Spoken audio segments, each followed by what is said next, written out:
Assalamualaikum warahmatullahi wabarakatuh. Di sini kami akan mempresentasikan hasil diskusi kelompok kami. Dengan nama anggota 1. Ahmad Najih Uqbah dengan nomor induk mahasiswa 122-01313. 2. Lukman Aziz dengan nomor induk mahasiswa 122-00540.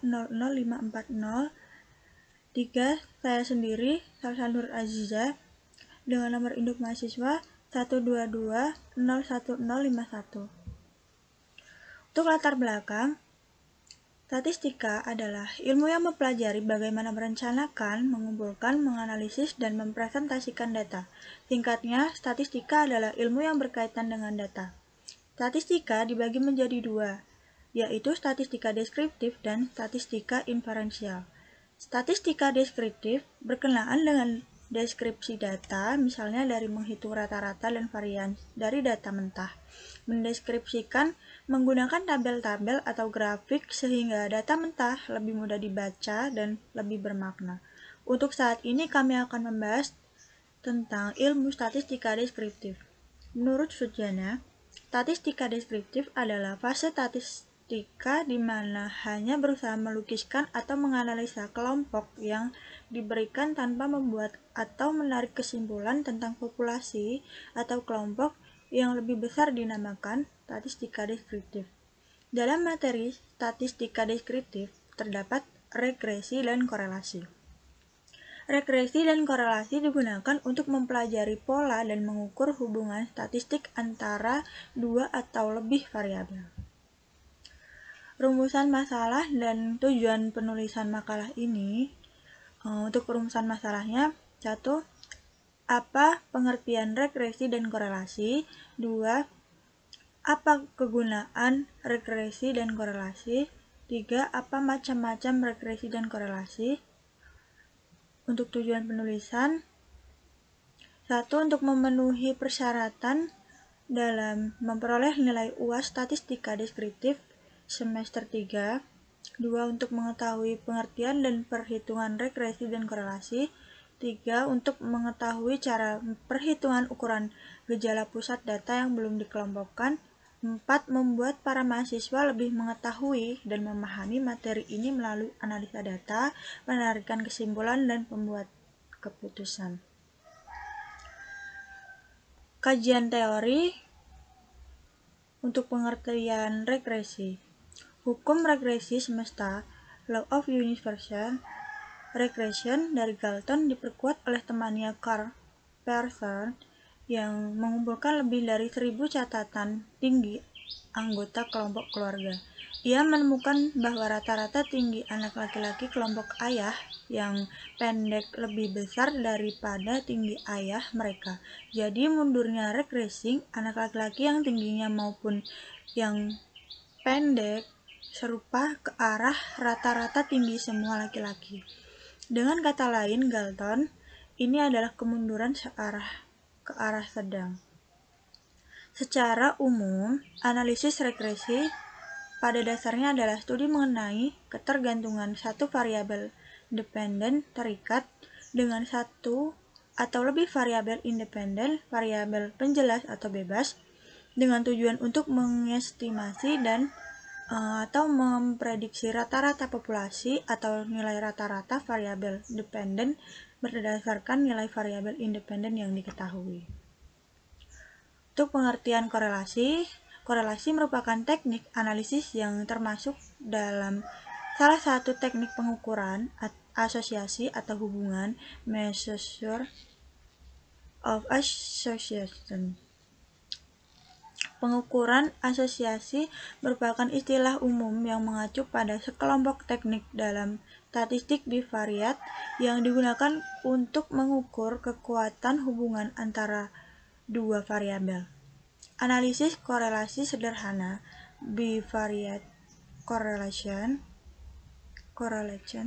digunakan untuk mengetahui keeratan hubungan antara dua variabel dan untuk mengetahui arah hubungan yang terjadi. Koefisien korelasi sederhana menunjukkan seberapa besar hubungan yang terjadi antara dua variabel. Untuk slide selanjutnya akan dilanjutkan oleh Mas Lukman, silakan. Yang selanjutnya adalah pembahasan. Yang pertama, analisa regresi.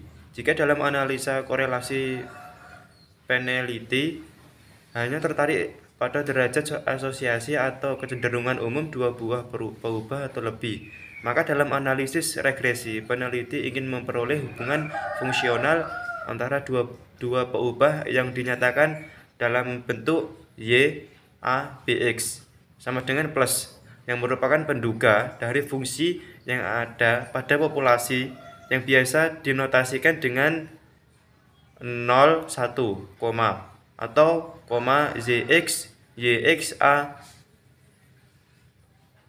B sama dengan plus plus, atau untuk peubah bebas lebih dari satu dinyatakan sebagai YXX B plus plus. Melalui analisis regresi, peneliti ingin menghitung nilai penduga untuk C, B yang sesuai dengan data. Yang selanjutnya rumus. Berikut ini adalah contoh rumus. Keterangan Y sama dengan nilai yang diukur atau dihitung pada variabel tidak bebas. Rumus X sama dengan keterangan nilai tertentu dari variabel bebas. A sama dengan intercept atau perpotongan garis regresi dengan sumbu Y. B sama dengan koefisien regresi atau kemiringan dari garis regresi untuk mengukur kenaikan atau penurunan Y untuk setiap perubahan satuan X, atau untuk mengukur besarnya pengaruh X terhadap Y kalau X naik 1 unit. Nomor 2, analisis korelasi. Analisa korelasi digunakan untuk mengukur kekuatan keeratan hubungan antara dua variabel melalui sebuah bilangan yang disebut koefisien korelasi. Dalam analisis korelasi, kita menghitung derajat asosiasi atau satu peubah lain, misalnya antara berat badan dan tinggi badan, antara berat dengan kolesterol, antara nilai IQ dengan perolehan nilai ujian matematika, dan sebagainya. Koefisien korelasi linear adalah ukuran hubungan linear antara dua variabel peubah acak X dan Y untuk mengukur sejauh mana titik-titik menggerombol sekitar sebuah garis lurus regresi. Berikut ini adalah rumus dari korelasi. Koefisien korelasi atau derajat asosiasi dua peubah dinotasikan dengan R. Besarnya R berkisar antara -1 lebih besar R lebih besar 1. Ilustrasi grafik sebaran data dengan berbagai nilai korelasi dapat disajikan dalam bentuk diagram bencar. Koefisien determinasi. Nomor 1, nilainya antara 0 dan 1. Nomor 2, untuk menyatakan proporsi keragaman total nilai-nilai peubah Y yang dapat dijelaskan oleh nilai-nilai peubah X melalui hubungan linear tersebut. 3, contoh R sama dengan 0,6. Artinya 0,36 atau 36%. Di antara keragaman total nilai-nilai Y dapat dijelaskan oleh hubungan linearnya dengan nilai-nilai X, atau besarnya sumbangan X terhadap naik turunnya Y adalah 36%, sedangkan 64%-nya disebabkan oleh faktor lain. Berikut contoh kasus.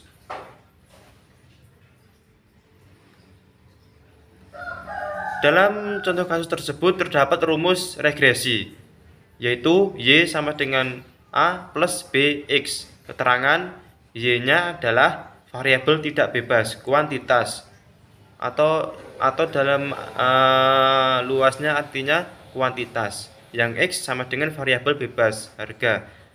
Yang A sama dengan nilai konstanta, yang B sama dengan nilai koefisien regresi, yang N sama dengan jumlah data. Untuk mencari nilai koefisien regresi yang B, maka dengan menggunakan rumus umum sebagai berikut. Contohnya rumus sebagai berikut dapat dilihat dalam layar PPT. Yang selanjutnya, setelah nilai B diketahui, maka nilai konstanta dapat dihitung menggunakan rumus sebagai berikut. Mencari nilai konstanta A. Rumusnya dapat dilihat di layar PPT sebagai berikut. Seperti A sama dengan konstanta Y sama dengan B konstanta X per N. Analisis korelasi sederhana. Yang selanjutnya analisis korelasi sederhana. Korelasi adalah hubungan antara satu variabel dengan variabel lain. Untuk mengetahui besarnya keeratan hubungan dari variabel X terhadap variabel Y, menggunakan rumus sebagai berikut. Contohnya rumus seperti dalam layar PPT tersebut.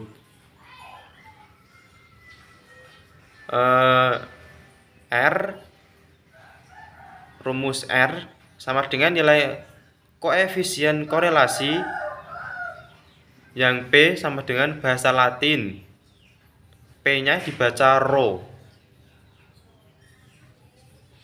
Oke, yang selanjutnya akan dilanjutkan oleh teman saya seanggota yang bernama Mas Najih. Monggo waktu dan tempat dipersilakan. Oke, terima kasih Mas Lukman. Saya akan melanjutkan untuk presentasi dari kelompok kami. Oke, analisis, korelasi, dan regresi dengan Excel. Untuk dapat menggunakan perintah data analis, aktifkan program Microsoft Excel hingga terdapat worksheet kosong. Klik File, klik menu Option. Sebelah kotak dialog Excel Option ditampilkan dan klik menu Add Ins. Di bagian bawah terdapat kotak Manage Excel Add Ins, klik icon Go. Checklist, Analysis, Toolpack, and klik Go. Langkah-langkah membuat regresi dengan menggunakan Excel. 1. Ketik data X pada kolom B dan data Y pada kolom C. Pilih data pada menu utama, lalu pilih data analisis, pilih regression, kemudian klik OK setelah muncul kotak dialog. Pada input Y, range, sorot pada range C3 banding C7. Pada input X range, sorot pada range B3 banding B7. Pada output range, ketik A9, klik OK. Analisis korelasi. Analisis korelasi juga dapat digunakan dalam Excel. Korelasi menunjukkan keeratan hubungan antar variabel. Keeratan tersebut diterminkan dari nilai korelasi yang semakin tinggi. Nilai korelasi berada di antara 0 hingga 1. Tandanya dapat positif dan negatif. Positif menunjukkan hubungan dua variabel searah, sedangkan negatif menunjukkan hubungan kedua variabel berlawanan. Oke, langkah-langkahnya membuat korelasi dengan menggunakan Excel. 1. Pilih data pada menu utama, pilih data analisis, pilih correlation, lalu kemudian klik OK setelah muncul kotak dialog. Pada input rank, sorot pada rank A2 banding B11. Pada output rank, ketik D23, klik OK. Perbedaan korelasi dan regresi. Regresi mempelajari bentuk hubungan antar variabel melalui suatu persamaan. Persamaan yang digunakan untuk melihat hubungan antar variabel adalah regresi linear sederhana atau sering disebut RLS, regresi linear berganda atau sering disebut RLB, dan regresi non-linear. Regresi bisa berupa hubungan sebab akibat. Regresi mengukur seberapa besar suatu variabel mempengaruhi variabel yang lain, sehingga dapat digunakan untuk melakukan peramalan nilai suatu variabel berdasarkan variabel lain. Korelasi juga mempelajari hubungan antar variabel, tetapi digunakan untuk melihat seberapa erat hubungan antar dua variabel kuantitatif dilihat dari besarnya angka dan bukan dari tandanya. Dengan menggunakan korelasi, kita dapat mengetahui arah hubungan yang terjadi dalam dua variabel.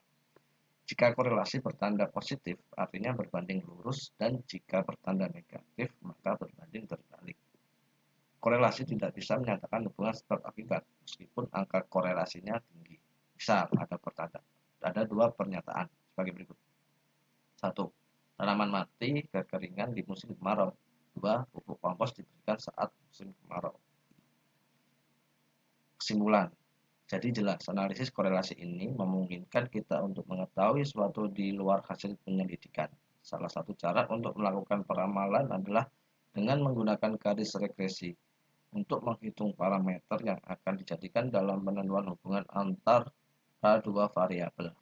Terdapat beberapa cara, yaitu koefisien determinasi, koefisien korelasi. Apabila terdapat data berkelompok, menggunakan koefisien data berkelompok, dan bila menggunakan data berganda, maksudnya variabel bebas yang mempengaruhi variabel terikat ada dua, maka menggunakan Bayesian berganda. Sedangkan regresi dibagi menjadi dua, yaitu regresi linear dan regresi non-linear, di mana regresi linear juga dibagi menjadi dua, yakni regresi linear sederhana dan regresi linear berganda. Nah, itu tadi sedikit presentasi singkat dari kelompok kami yang beranggotakan Mbak Salsa, Mas Lukman, dan saya sendiri Ahmad Haji. Apabila ada salah kata dalam penyampaian kami mohon maaf. Intinya, Assalamualaikum warahmatullahi wabarakatuh. Terima kasih.